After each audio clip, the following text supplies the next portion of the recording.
Thank you.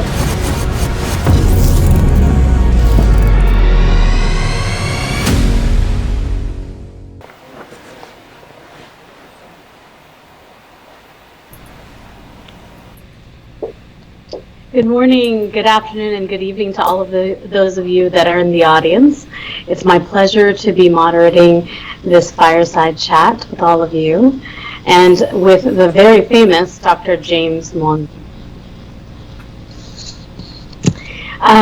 For those of you that don't know Dr. James Mwangi, I don't know who doesn't know about Dr. James Mwangi, but he is the Group Managing Director and CEO of Equity Group Holdings.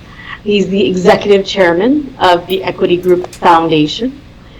He is one of Africa's most renowned thought leaders, a disruptive entrepreneur and philanthropist. And as a champion of social economic transformation, James believes that individuals and societies have the potential to solve their socioeconomic challenges if they're given opportunity and access to resources. I have a whole huge bio of Dr. Mwangi, but I feel that he's kind of famous. And one of the reasons that I said yes to being moderator of this session was the opportunity to have a chat with Dr. Mwangi, who's quite famous in the digital finance space. I've been working in digital finance for more than a decade now. I've been working on building inclusive digital economies in Africa, Asia, and the Pacific.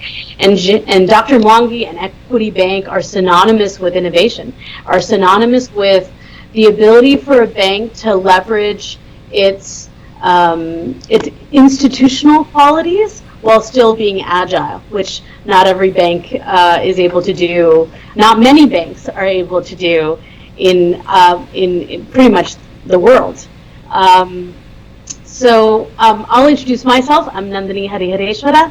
I'm a senior advisor to the Inclusive Digital Economies Division of the UN Capital Development Fund, and also our lead gender focal point. I'm based in Bangalore, India, and it's my pleasure to be here today with all of you. So today we're here to talk about the pandemic, and I've been listening in on the sessions before us, and there have been a lot of really interesting discussions on solutions that have come forward from each of the panelists. Many banks on these panels, Dr. Mwangi, that have been talking about solutions they've been bringing forward with and for their customers.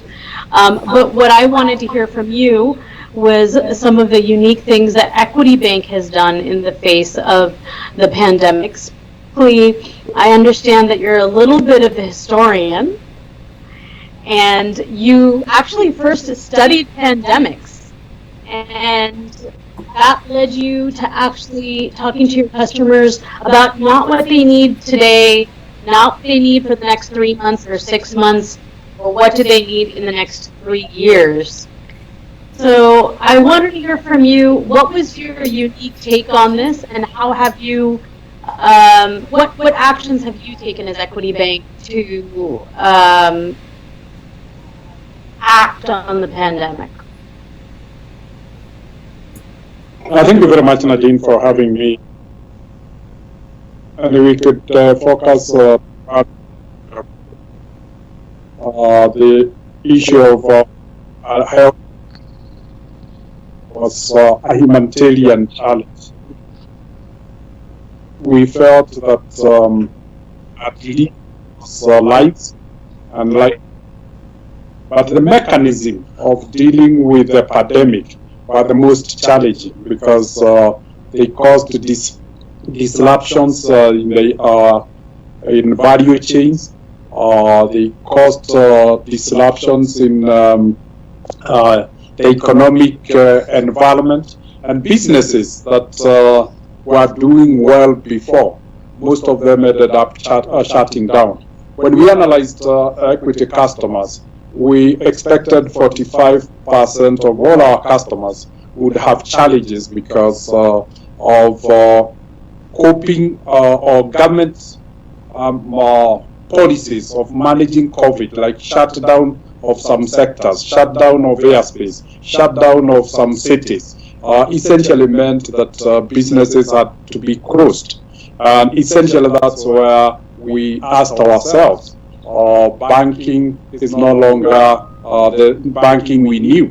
The customers' cash flow has been disrupted, they have drained out, and those were the cash flows that, like Brad, maintains the body of enterprises. We also recognize that those who had borrowed will no longer be able to maintain their repayment track record because they had no cash flows. And essentially, we felt the best we could do was to accommodate them for the period that we expected that they would be affected. And when we categorized the sectors, the aviation sector, the hotel and tourism industry, we felt that those would be affected for up to 4 years, between 3 and 4 years. That's when they would be able to recover their cash flows. They would be the laggards in terms of recovery. We also felt that the private education, the schools would take a year, and truly the schools were closed for 9 months. And when schools were closed for 9 months, then there are no students in school, there is no cash flow. And essentially, we accommodated the schools for 1 year to ensure we can only demand from them repayments when they open schools and start getting school fees. And that went on with restaurants, went up with real estate, those who were in construction, that accommodation. The objective of that was principally to support lives and livelihoods. We knew families, employees depended on performance of businesses. And essentially, we felt that we had a moral obligation to play our role, ensuring we don't disrupt the social order and the economic order of households. At the same time, we also felt that it was essential that we don't cause a systemic risk to an economy. We control 68% of all our borrowers are enterprises, and we felt that we needed to keep the rights of the economy on because it's the economy that provides opportunities. At the same time, we felt we needed to help businesses that we wanted to repurpose their enterprises, their businesses to new opportunities. Because the economy was reallocating resources like in the manufacture of PPEs, food and vegetables. We felt those were new offshoots in the economy, and we needed to support them with credit. So that is how we dealt with both an aggression approach of supporting those who were to keep the economic opportunities alive, and a defensive one of saving businesses, lives, and livelihoods. But at the same time, we felt we could act as a catalyst to ensure community and our customers generally adopted the health protocols of coping with COVID. And essentially, we felt that to get customers to work from home, we needed to accelerate our digital platform. And I'm glad, looking back, we now have 98% of all transactions happening online. And essentially, to do that, we had to give incentives. And we agreed with the Central Bank of Kenya's proposal that we waive all mobile charges so that it becomes free. And on monthly basis, we are waiving $1.5 million in terms of fees that we are foregoing. And this has really incentivized people. But it also meant increasing disposable income to the households and families by saving them $1.5 million.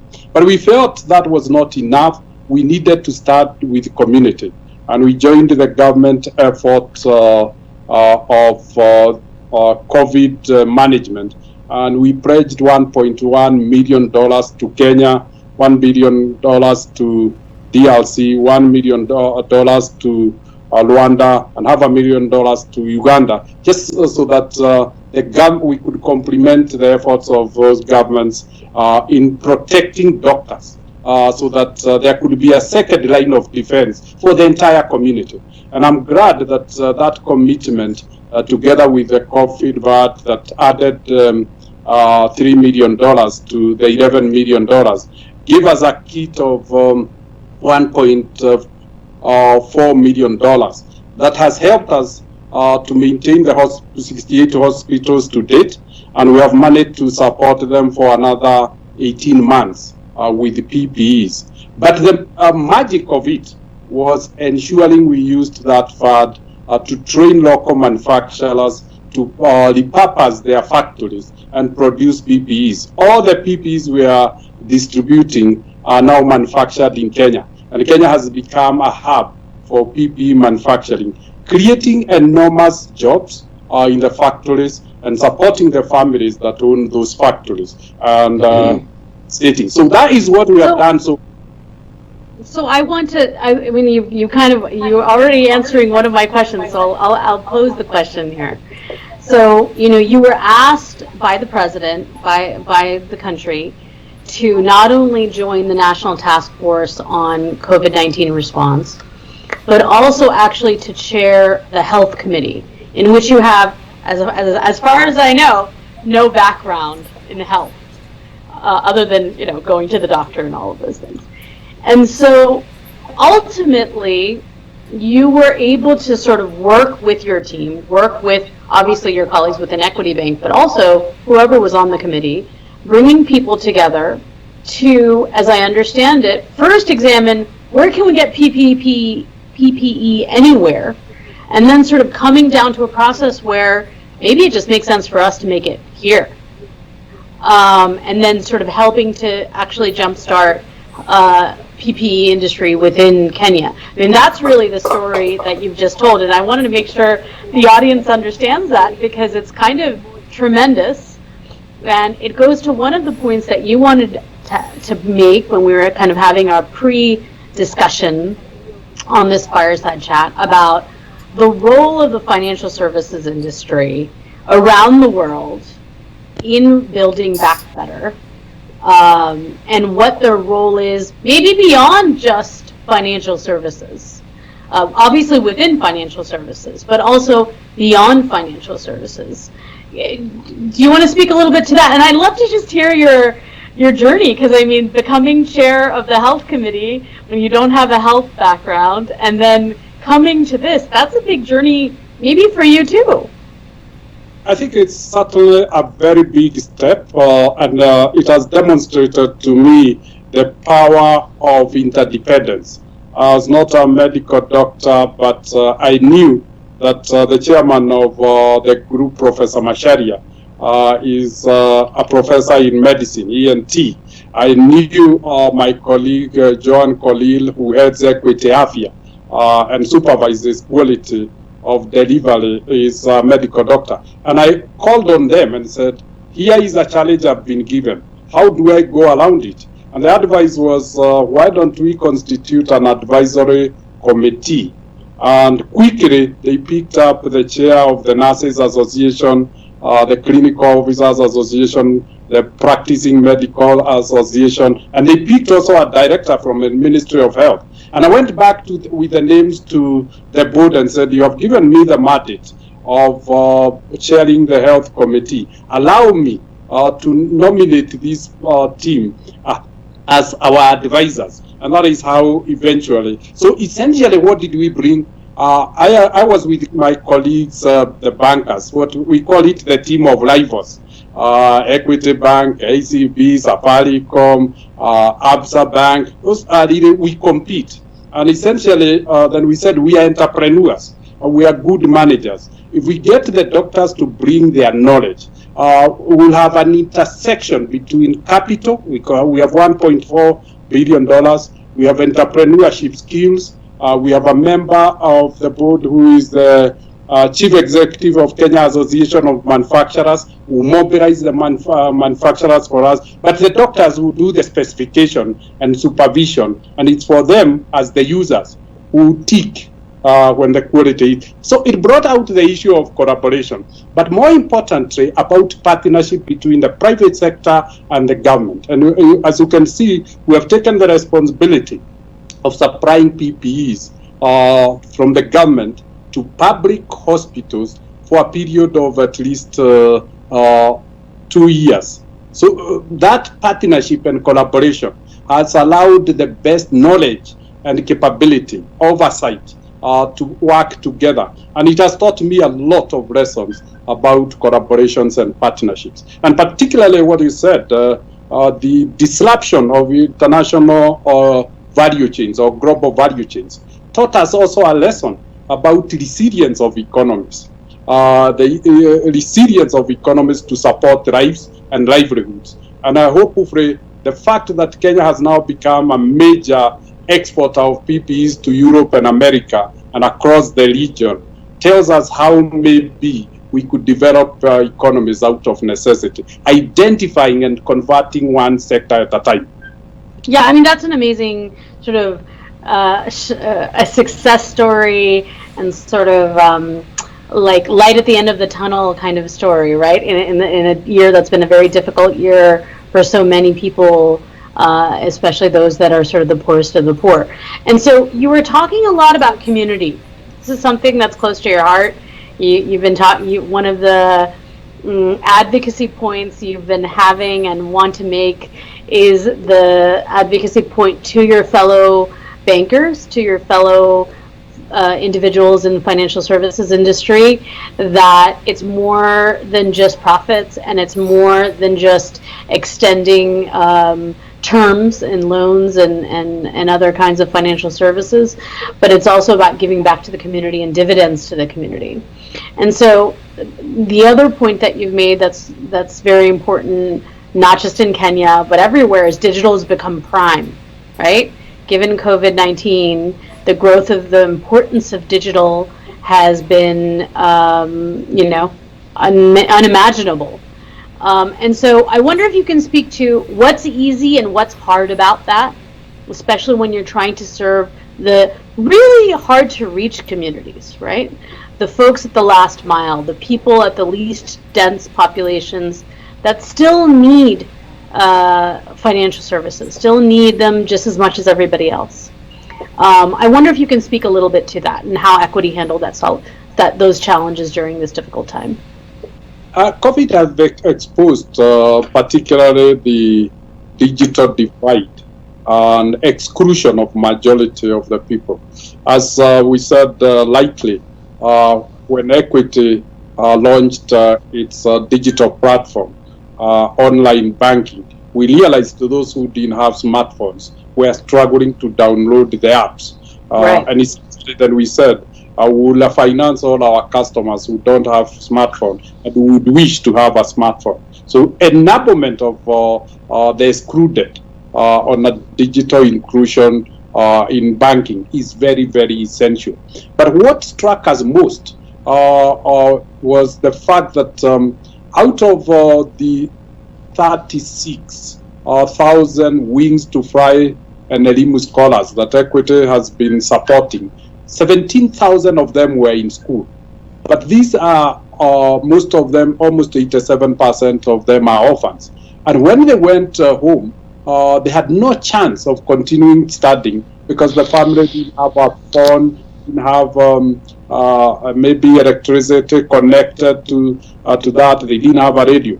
And that exposed us to how much most of the rural communities, as you have said, are excluded from the digital world. And it took us to work with MasterCard Foundation to provide the 17,000 scholars, each with a small radio so that they could follow classes from Kenya Broadcasting Corporation, each with a phone and a charger so that they could digitally connect with their teachers, and each of them with a solar panel and a light, so that they could study like all the other kids, my kids and your kids. And so again, you can see that enablement needs to be done. I don't think it's only for students who needs to be given access to digital platforms, but also to the general society.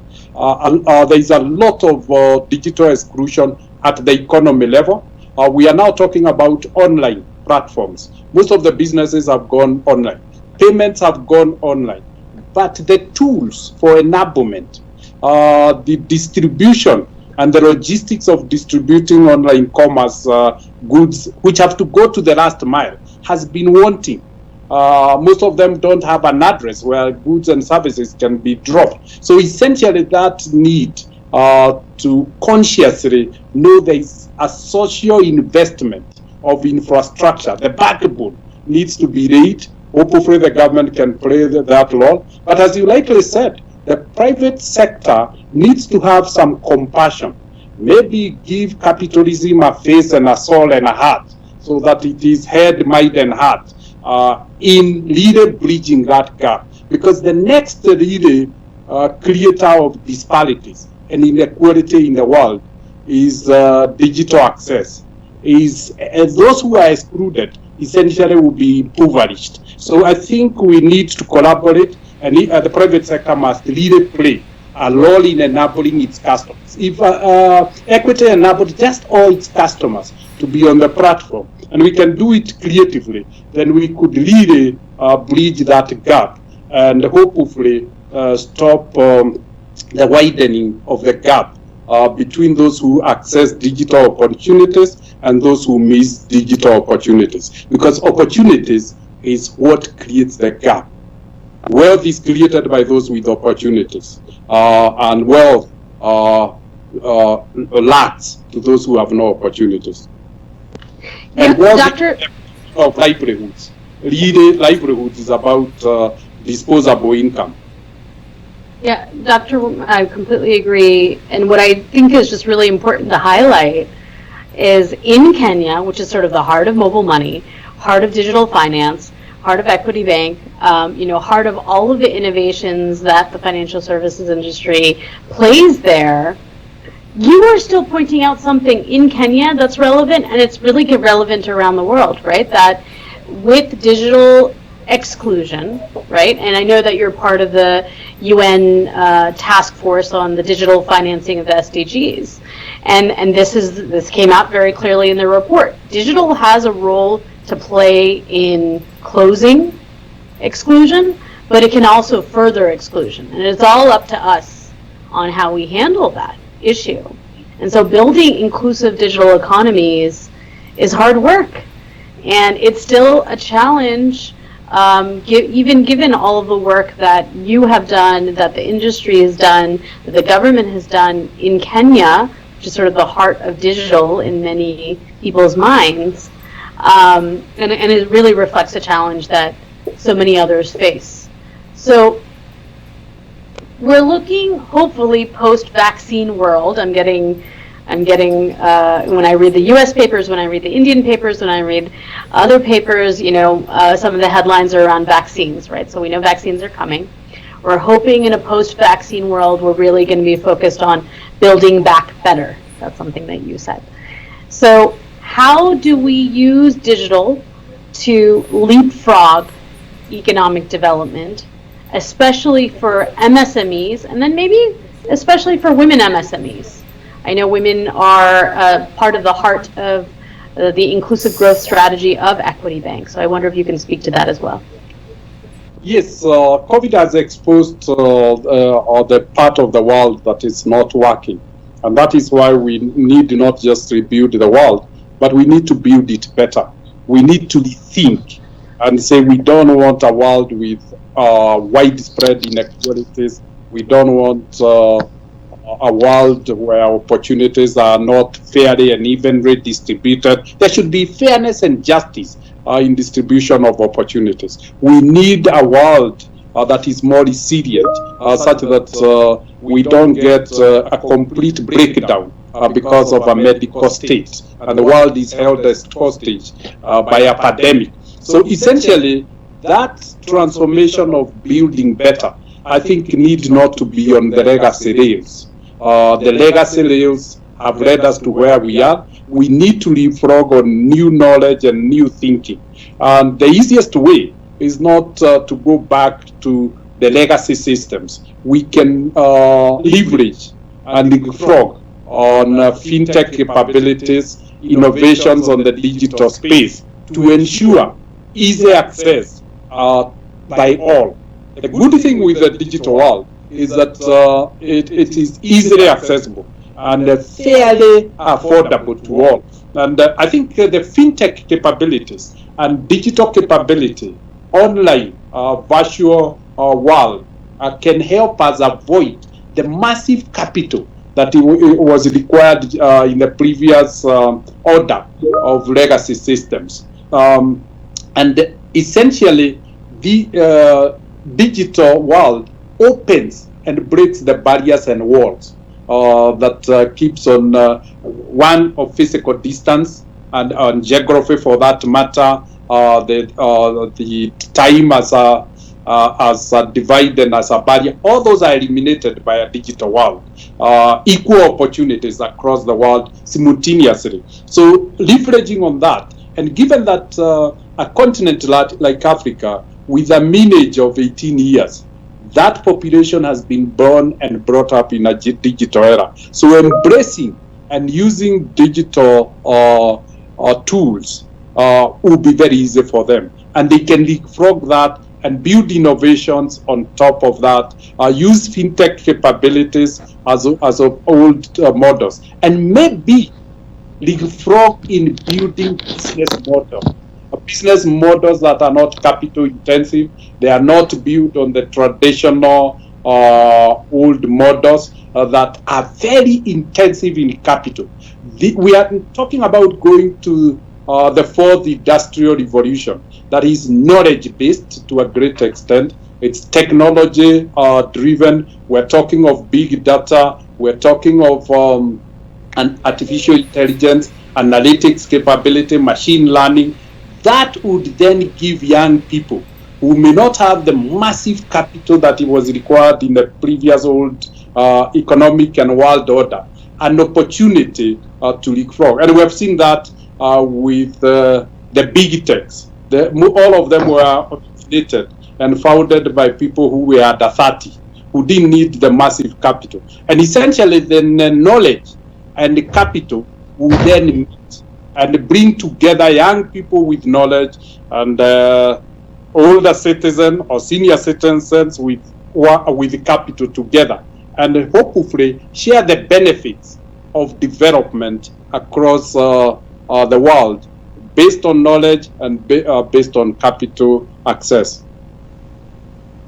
Thank you for that. And I completely agree. I think digital finance, Marianne from Kenya asked a similar question to what I just asked, which is what role would digital financial services play, especially in the recovery of SMEs post-COVID, as they are the most affected with loss of income and business losses, which I think you've answered, sort of, right? The role of AI, the role of big data, the role of data analytics, right? You being able to use a transaction history in order to determine credit risk, being able to issue loans fast, right, and recover from those loans fast, being able to offer different kinds of financial products.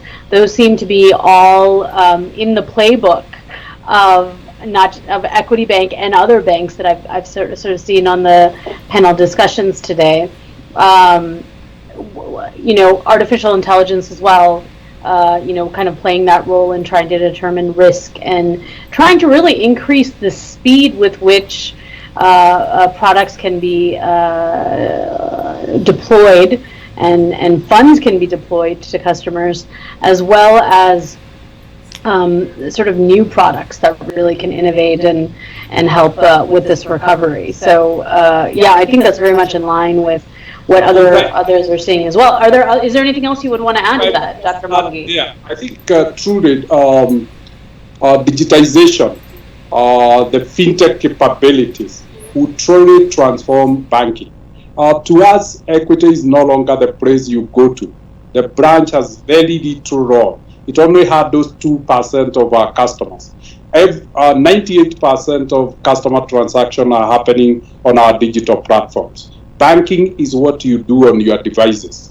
Payments are now being enablers of lifestyle. It's no longer about checks, it's digital payments, it's online payments. So again, it's pay as you consume, pay as you go, and geography and time are no longer relevant. We have been able to compress geography and time such that banking is wherever you are, whatever time you want to consume. And that is the driver of banking. The most important thing is that because we have moved from brick and mortar, we have moved from fixed cost infrastructure to variable cost infrastructure. And more importantly, that variable cost infrastructure is for third parties. So essentially, banking is going to now follow a model of shared prosperity. It's the agents who are doing the transactions. It's third-party merchants that are completing transactions. It is algorithms and engines and AI capabilities of innovators that are supporting banks to make the decisions. So essentially, banking has embraced an open system where capabilities are brought in and then banks just organize and create a brand. And essentially, then the cost of banking is reduced substantially from the cost of branches and cash management, CIT, that we all know about it, counting cash, manual jobs in the branches, all that is eliminated. Consequently, the benefits are to the customer. Banking will be completely affordable, but more importantly, conveniently accessible, wherever you are, whatever time. Dr. Mwangi, I'm told by the organizers that we have about 1.5 more minutes left. I want to just make one point about what you just said and then ask the last question, if that's okay. The one point I wanted to make is not all banks have done what you have done. I think Kenya might be the exception. I haven't necessarily seen all of these changes in other countries that I work in, but in Asia, Africa, and the Pacific. I do think that the financial services industry in every country has tried to respond, but their ability to be agile has been different, based on a variety of factors. And so I'm so thankful to you for your leadership and your thought leadership to be sharing with the banking industry writ large the kinds of prioritizations you've made and been successful with. So please continue doing that even beyond today. My last question to you is, what has surprised you in 2020? What is something that's really you didn't expect? This is something that is your biggest surprise for 2020. I think the biggest surprise is the insights that all of us has really been able to pick from the situation. The first one is how COVID almost brought equality on mankind. It disregarded the status, it disregarded the class, it disregarded the race, and almost brought us to the same level of concern only about our health. It has really exposed maybe how much society needs to value social assets. And social assets, I mean something like health. You could see essentially for those who have very low incomes, they have gone through massive devastation. So the investment on social assets, and I mean health and education, should be basic. And maybe the insight is that we need to rethink how we categorize health and education as investment. We've always categorized them as social investment, but I think they may not be a social investment. Their funding mechanism may not be right because the suffering of the majority has been exposed. I don't think since maybe 100 years, we haven't seen the suffering of humanity the way we have seen it this way. We talk of nearly 200 million people in Africa sliding to abject poverty because of a health pandemic. And again, the system has not held up. We have seen, and it's not in Kenya, it's not in Africa. Every country has been challenged, including the superpowers like US. So the issue of social investment, I think, has been brought to front. It has surprised me that we can have all the capital investment we had. Capitalism would be thriving, and it's brought to a halt because it never took care of the larger society's interest. And that, to me, is the biggest lesson, that even capitalism has its limits and its application. Thank you very much, Dr. Mwangi, for this fascinating conversation. I know I learned a lot. I hope everyone in the audience has learned as much as I have or more. We are delighted to give it back to the hosts to continue this conversation as part of the Singapore FinTech Festival. Thank you. Thank you.